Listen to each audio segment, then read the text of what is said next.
What I really have been impressed with is that she was a person that came here without a love of math at all. She didn't think she could do math. She didn't like math. I have seen a huge change in that. She now feels as though she can do math. She has a better attitude about it. I think she sees it more as a game, and it was so helpful to her to not have this punitive, you're not able to do this, therefore you fail. Basically, she was able to go back and work through the problems until she understood them. And now she has this tremendous base for math that I know she wouldn't have gotten in the public school. She wasn't getting in the public school. We had to use tutors just so that she could keep up. In a nutshell, my philosophy of teaching language arts is that kids need to write. The more they write, the easier it is for them to do it, and the more they understand how it works at an intuitive level. And the same thing with reading. They need to read as much as they can, and the more they read, the better they get. November is National Novel Writing Month, and our students are getting very interested in this. This is something that I did last year, and the attempt is to write 50,000 words during the month of November, starting with a fresh piece of fiction, something that you have not worked on before, and produce a novel in a single month. And it's worked. A lot of students want to take this on. They have begun making plans, they've begun outlining characters and plot, and many students are really excited. They come up to me and they tell me, you know, the story that they're going to write, or, oh, this character, he's going to do this, or he's going to come after, you know, so-and-so. And everybody who's interested, we're going to get together and start writing, and we're going to have writing parties, and we're going to sit together for as long as we can stand it and write and write and write, all of us aiming for our personal goal. I mean, this particular age, there's not another one like it. And I taught 6th grade for a little while, so I know what that change is about. But most of the really stark personal decisions are made during this period in the kids growing up, you know, during that 7th, 8th, 9th grade. They go from, they're still a little bit of a child in 7th grade, but they're thinking about working towards it, you know, adulthood. And then by the time they're 9th grade, they really have made a lot of the choices that they're going to be, you know. But at this time, you know, things like how they're going to interact with the opposite sex, you know, is in schools they're thought about, you know, sex and physical relationships is the only thing, that's what you go for, you know. Whereas here, they learn they can actually have friends who are the opposite sex, which is, you know, ideal. They don't have the pressures of, you know, of television constantly telling them that you need to buy this, you need to wear this, you need to have this, you know.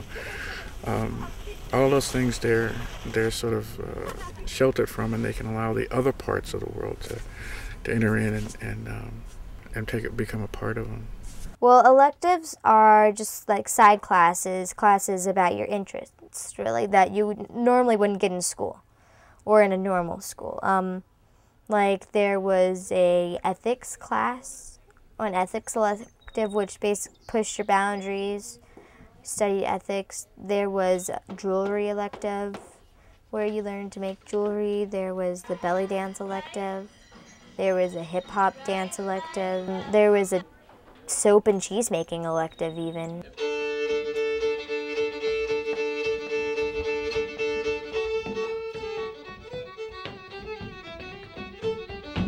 There is so much art, I feel, in this school compared to a regular public school.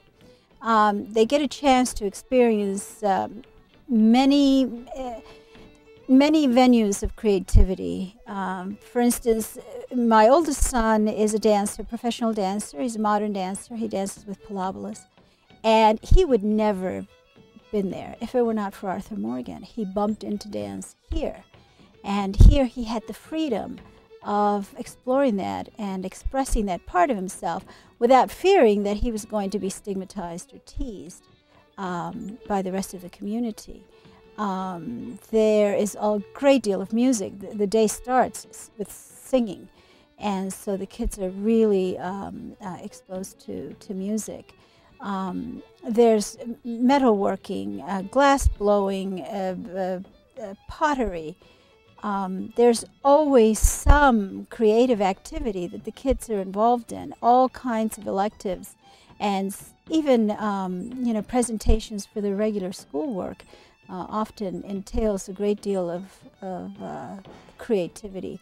And they pull all of these influences that they have around from in the community and put it forth in their particular project, whether it be a school project or an art project or something they want to do for the house, or gifts that they give each other, say around the holidays. It's just this constant creativity.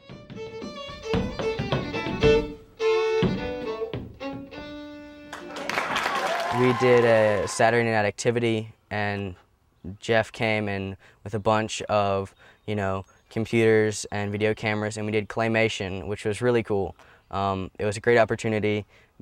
He had the resource of, App State and those cameras and computers and technology, and learned a lot about, you see all these movies that are done with claymation, and you don't realize how hard it is until you actually try it yourself and do some short clips of stuff. At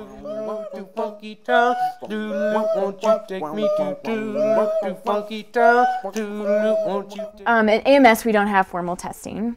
We don't give grades, but we do extensive written evaluations, and we have academic open houses at the end of the 6-week unit that are a chance for kids to be held accountable for the work that they've learned over the course of 6 weeks.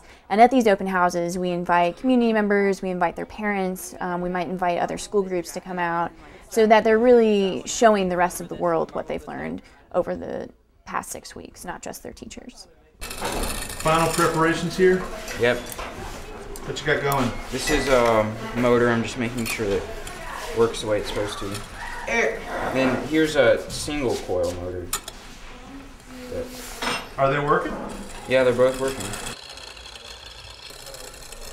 Tell me how it works. Well, as it turns, the brushes there switch the way that it is, the polarity of the magnet. So as it switches, it pushes away from the magnet on the bottom.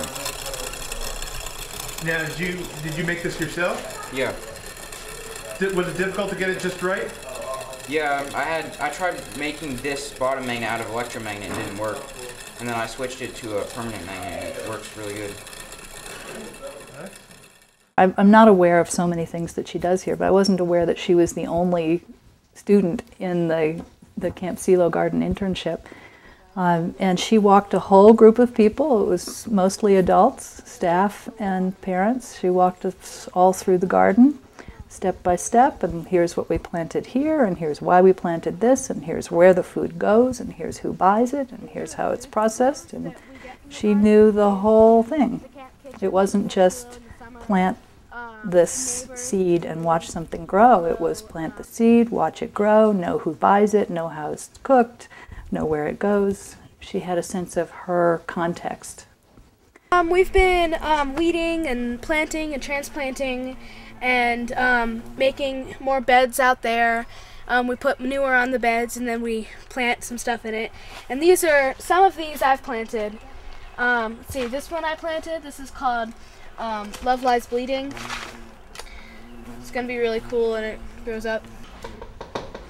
I think when I see this, what I see is all of the frustration and struggle that came before it. And now it's just sort of erupting into a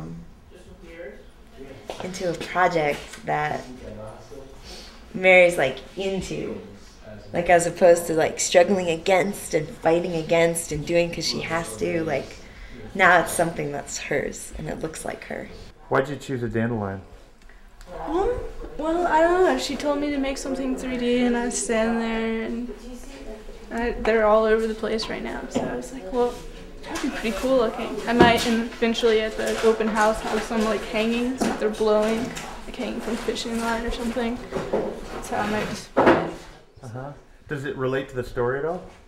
Well, kind of. The story is kind of about people and how they treat you, and how you got to get over some things, just let them blow away in the wind, I guess.